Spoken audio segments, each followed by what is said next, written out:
आज मैं आपको अपनी ही कहानी सुनाने जा रहा हूं।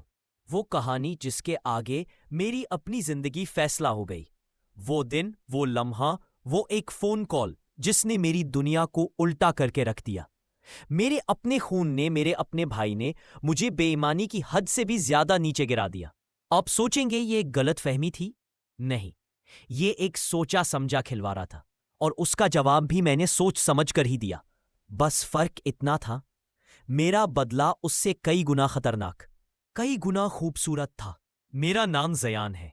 मेरे बड़े भाई का नाम अरहान है। हम दोनों एक छोटे से शहर से हैं। पापा का ज्यादा वक्त पहले ही इंतकाल हो गया था। माँ ने हम दोनों को कितनी मुश्किल से पाला पोसा था। वो कपड़े सी करके, दूसरों के घरों में काम करके भी हमेशा हमारी हंसी बनाए रखती। अरहान मुझसे 5 साल बड़ा था। बचपन से ही वो मेरा हीरो था। वो मुझे स्कूल छोड़ता, खेलने ले जाता, और जब कोई मुझे तंग करता तो वो उसे सबक सिखाता। मैं उसकी आंखों में देखता था तो लगता था कि ये दुनिया मेरी हिफाजत के लिए ही बनी है। जब मैंने सॉफ्टवेयर इंजीनियरिंग की पढ़ाई की तो अरहान ने अपनी छोटी सी नौकरी से मेरे लिए एक लैपटॉप तक खरीद कर दिया था। मैंने उस लैपटॉप पर कोड लिखना सीखा। उसी पर मेरा पहला मोबाइल गेम बनाया, पिक्सेल क्वेस्ट। वो एक सिंपल सा पजल गेम था, लेकिन उसमें मेरी जान थी। अरहान ने उसे खेला, मुझे गले लगाया और कहा, तुझ में चमक है ज़यान, तेरा भाई तुझ पर फख्र करेगा। उन लम्हों की याद आज भी दिल को चीर देती है, क्योंकि वो लम्हे थे जो झूठे निकले। मेरी किस्मत ने पलटना शुरू किया जब पिक्सेल क्वेस्ट को एक छोटी सी गेमिंग कंपनी ने देखा और मुझे ऑफर दी। वो ऑफर कोई बहुत बड़ी ना थी, लेकिन मेरे लिए वो एक सुनहरी मौका था। मैंने अपना गेम उनके हवाले कर दिया। कुछ महीनों बाद मुझे पता चला कि पिक्सेल क्वेस्ट ने ज्यादातर पॉजिटिव फीडबैक हासिल किए हैं और कंपनी उसको और बेहतर करना चाहती है। मैंने खुशी से अरहान को फोन किया। उसकी आवाज में थकान थी। उसने कहा, बिजनेस ठीक नहीं चल रहा, कुछ नुकसान हो गया है। मैंने उसे दिलास दी। मैंने कहा, भाई फिक्र मत कर, गेम की जो पहली रॉयल्टी आई है वो पूरी तुझे भेज रहा हूं। तेरे लिए ही तो मेहनत की थी। उसने शुक्रिया अदा किया, लेकिन आज समझ आता है कि उस शुक्रिया में कोई जान नहीं थी। बस एक नाचती हुई जंजीर की आवाज थी, और फिर वही हुआ जिसका कभी ख्वाब भी नहीं देखा था। एक दिन मुझे गेमिंग कंपनी के सीईओ का खुद का ईमेल आया। वो मुझे मिलना चाहते थे। मैं भागता हुआ गया। उन्होंने मुझे एक खुला सा खत लिखने वाला एनवेलोप दिया। अंदर एक लीगल नोटिस था। एक दूसरी कंपनी, नेक्स्ट जेन स्टूडियोज ने हमारी कंपनी पर दावा किया था कि पिक्सेल क्वेस्ट उनका इंटेलेक्चुअल प्रॉपर्टी है। उन्होंने सबूत पेश किए थे, concept documents, initial code snippets, हत्ता के मेरे अपने हाथों से लिखे हुए डिजाइन नोट्स तक, जो सिर्फ मेरी अपनी डायरी में होना चाहिए था। नोटिस में लिखा था कि मैंने उनका ट्रेड सीक्रेट चुरा कर अपना गेम बनाया है। मैं बहाल हो गया। मैंने कहा, यह गलत है, मेरी अपनी मेहनत है। सीईओ ने मुझे एक फाइल दी। उसमें स्क्रीनशॉट्स थे, मेरे पर्सनल ईमेल आईडी से नेक्स्ट जेन स्टूडियोज को भेजे गए ईमेल्स, जिसमें मैं उनको अपना गेम बेचने की कोशिश कर रहा था। साथ में वो सब डॉक्यूमेंट्स अटैच थे। ईमेल का डेट था एग्जैक्टली वो दिन जब मैंने अरहान को पैसे भेजे थे। मेरी सांस रुक गई। ये ईमेल आईडी तो मेरा ही था, लेकिन मैंने कभी ये ईमेल्स नहीं भेजे। कोई मेरे अकाउंट में घुस गया था, कोई मुझ ही जैसे दिखने वाला शख्स। घर लौटकर मैंने अरहान से बात की। उसका चेहरा जर्द पड़ गया। मैंने उसे वो सबूत दिखाए। मैंने पूछा, भाई ये क्या है, तुझे पता है इस बारे में? अरहान ने शुरू में इनकार किया। फिर जब मैंने उसे बताया कि कंपनी मुझ पर करोड़ रुपए का मुकदमा करने वाली है, कि मेरी करियर शुरू होने से पहले ही खत्म हो जाएगी, तो उसकी आंखें नीला पड़ी। उसने अपना सर दोनों हाथों में ले लिया। उसकी आवाज रस्सी से गुत्ती हुई आई, जयान, मुझे माफ कर दे। उसने बयान किया कि उसका बिजनेस नहीं, बल्कि उसका सत्ता का खेल खतरे में पड़ गया था। वो बहुत ज्यादा कर्ज में डूब चुका था। उसने अपने कर्जेदारों से वादा किया था कि वो जल्द ही पैसे वापस कर देगा। जब उसने मुझे रॉयल्टी की बात सुनी तो उसके दिमाग में ये ख्याल आया।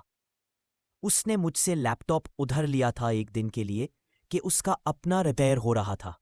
उसी दौरान उसने मेरे सब पासवर्ड्स हैक किए, मेरे ईमेल, मेरे क्लाउड स्टोरेज, सब।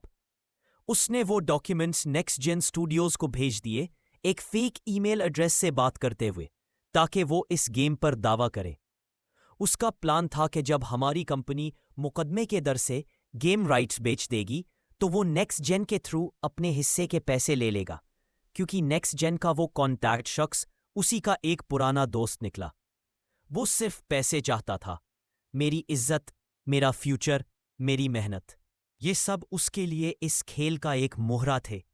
उसने कहा, मैं सोचता था कि तू टैलेंटेड है ज़ायन, तू फिर से कुछ बन जाएगा।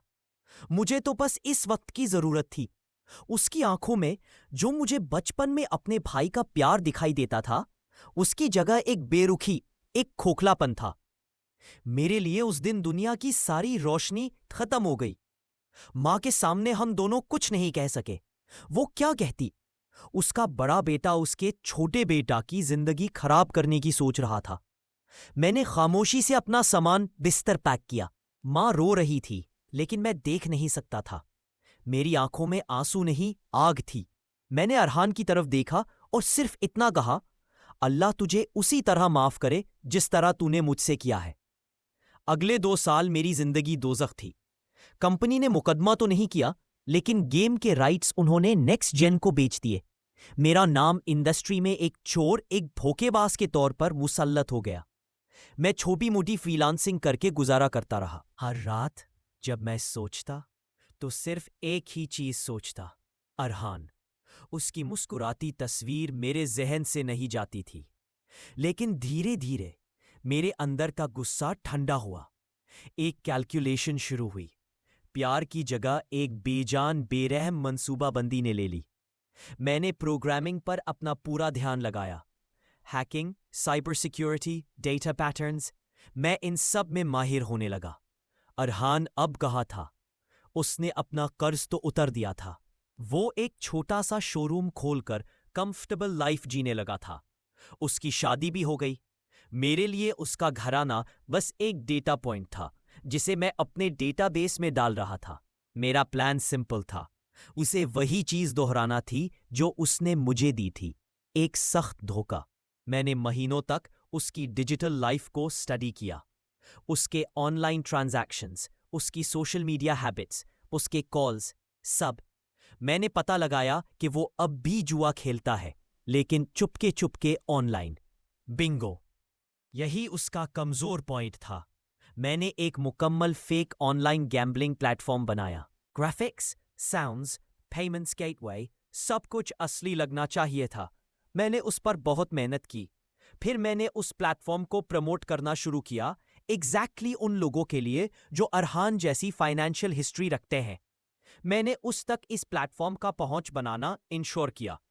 एक दिन मुझे पता चला कि प्लेयर A87, अरहान का फेक आईडी, ने प्लेटफॉर्म ज्वाइन कर लिया है। शुरू में उसने छोटी मोटी रकम से खेलना शुरू किया, जीता भी। प्लेटफॉर्म ने उसे बोनस दिए, उसे लकी प्लेयर बताया। उसका कॉन्फिडेंस बढ़ गया। मैं प्लेटफॉर्म का एडमिन बनके उससे डायरेक्टली बात करने लगा। मैंने उसे स्पेशल हाई स्टेक्स टेबल्स का इनविटेशन दिया, जहां बड़े लोग खेलते हैं। उसने हाँ कर दी। पहले 2 गेमों पर उसने जोर से जीते। उसके अकाउंट में लाखों रुपए आ गए। उसकी खुशियों की टेक्स्ट्स मैं देख सकता था। वो अपनी बीवी को नई गाड़ी का वादा कर रहा था। उसका लालच बढ़ रहा था। और फिर गेम ने पलटना शुरू किया, धीरे धीरे, बिल्कुल ऐसे जैसे एक मछली को खींच कर लाया जाता है। उसमें जीते हुए पैसे वापस खोए। फिर उसने अपने पैसे लगाए, वो खो गया। मेरे एल्गोरिदम ने उसकी साइकोलॉजी को परफेक्टली एक्सप्लॉइट किया। हर बार उसे लगता कि वो वापस जीत सकता है। उसने अपनी सेविंग्स डाल दी, वो खो गई। उसने अपने शोरूम से पैसे निकाले, वो भी खो गए। आखिरी दौरान एक ऐसी रात आई जब उसने मुझे अपने एडमिन दोस्त को मैसेज किया। उसने लिखा, भाई, मैं बहुत बड़ा नुकसान में हूं। कोई तरीका है? मैं और डाल सकता हूं, लेकिन अब मेरे पास कैश नहीं। कोई लोन? मैंने जवाब दिया। हमारे पास एक पार्टनर एजेंसी है, वो जल्द से जल्द लोन देती है, लेकिन उनके टर्म्स थोड़े सख्त हैं। अग्रीमेंट पर डिजिटल सिग्नेचर की जरूरत होगी। उसने हाँ भर दी। वो एजेंसी भी मेरा ही बनाया हुआ था। अग्रीमेंट में छुपाकर एक क्लॉज रखा गया था कि अगर वो वक्त पर कर्ज अदा ना कर सके तो उसे अपने घर के लीगल डॉक्यूमेंट्स, अपनी प्रॉपर्टी के पेपर्स, डिजिटल डीड हमारे हवाले करने होंगे एज कोलैटरल। उसने बेशाकारी से जल्दी से पैसे पाने के चक्कर में उसे साइन कर दिया। वो पैसे भी बिल्कुल उसी तरह 2 दिन में डूब गए। जब उससे पेमेंट की डिमांड आई तो वो दे नहीं सकता था। उसके पास कुछ भी नहीं बचा था। उसने मेरी एजेंसी से वक्त मांगा। मैंने उसे 1 हफ्ता दिया। उस हफ्ते में मैंने उसके घर के सब लीगल डॉक्यूमेंट्स, उसके शोरूम की ओनरशिप सब डिजिटली ट्रांसफर करवा लिए। लेकिन मैंने कुछ नहीं किया, बस इंतजार करता रहा। आखिरी दिन था। सुबह सोते ही मैंने एक नया स्मार्टफोन खरीदा। उसी पर एक नया नंबर लिया। फिर साल भर बाद पहली बार अरहान के नाम से कॉन्टैक्ट सेव किया और कॉल किया। उसने फोन उठाया। हाँ, उसकी आवाज में हारा हुआपन था। मैंने अपनी आवाज को थोड़ा बारीक बनाते हुए कहा, अरहान भाई, मैं ज़यान बोल रहा हूं। फोन पर सकूनत छा गई। फिर उसकी आवाज आई, ज़यान, तू कहाँ है? कैसा है? उसमें शर्म भी थी, डर भी। मैंने कहा, ठीक हूं भाई, आज आपसे मिलना है, बहुत जरूरी बात है। वही पार्क जहां आप मुझे बचपन में झूले झूले थे, शाम को 6 बजे। उसने हाँ कह दी, वो आएगा। मुझे पता था, शाम का वक्त था, पार्क में लोग कम थे। मैं एक बेंच पर बैठा था। वो आया, पहले से ज्यादा दूरा हुआ, आंखों के नीचे गहरे गड्ढे। उसने मुझे देखा और उसकी आंखें भर आईं। वो मेरे पास आकर बैठा। उसने कहा, ज़यान, मैंने अपना हाथ उठाकर उसकी बात रोक दी। मैंने कहा, पहले मेरी बात सुनो भाई। मैंने अपना नया फोन निकाला, उस पर एक फोल्डर खोला। उसमें स्क्रीनशॉट्स थे, उसके गैम्बलिंग प्लेटफॉर्म के ट्रांजैक्शंस, उसके एडमिन से किए हुए चैट्स, वो लोन अग्रीमेंट, और आखिर में उसके घर और दुकान के डिजिटल डीड्स अब मेरे नाम ट्रांसफर हुए। अरहान की सांस तेज हो गई। वो समझ गया। उसकी आंखों में हैबत, फिर खौफ, फिर एक खोज सी छाई गई। ये सब तूने किया? वो प्लेटफॉर्म, वो एजेंसी, सब तू था? उसकी आवाज डरती हुई थी।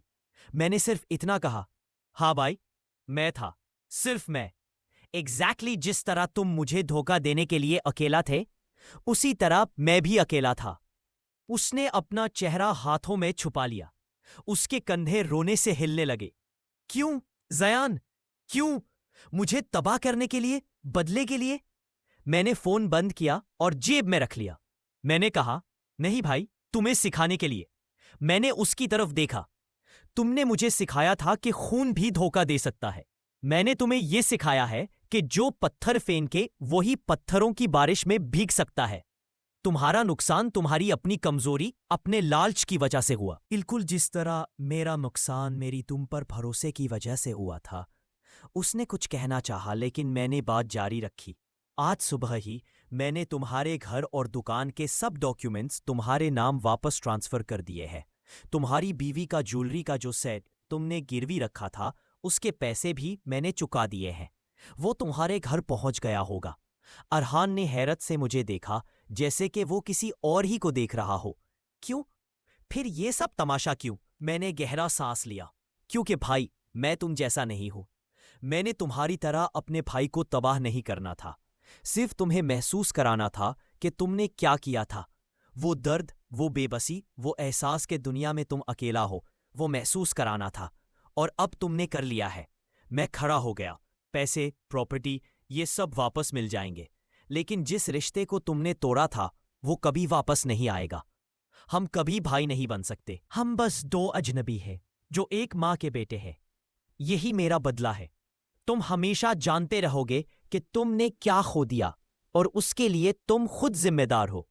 मैंने मुड़कर चलना शुरू कर दिया। पीछे से उसकी आवाज आई, ज़यान, माफ कर दे, भूल जा उस वक्त को। मैंने रुककर बिना मुद्दे कहा, मैं माफ कर चुका हूं भाई, वरना आज तुम्हारे पास कुछ भी नहीं बचा होता। लेकिन भूलना वो मुमकिन नहीं। आप खुश रहिए। आज मैं एक नई कंपनी में हूं।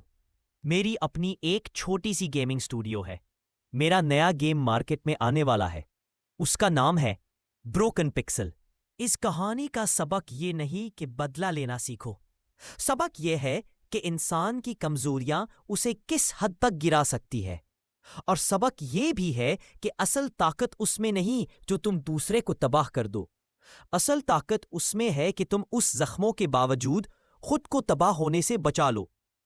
कभी किसी पर इतना भरोसा मत करो कि अपनी पूरी दुनिया उसके हवाले कर दो, चाहे वो खून का रिश्ता ही क्यों ना हो। क्योंकि दुनिया के खतरनाक तूफान अक्सर अपने ही घर की खिड़कियों से आते हैं।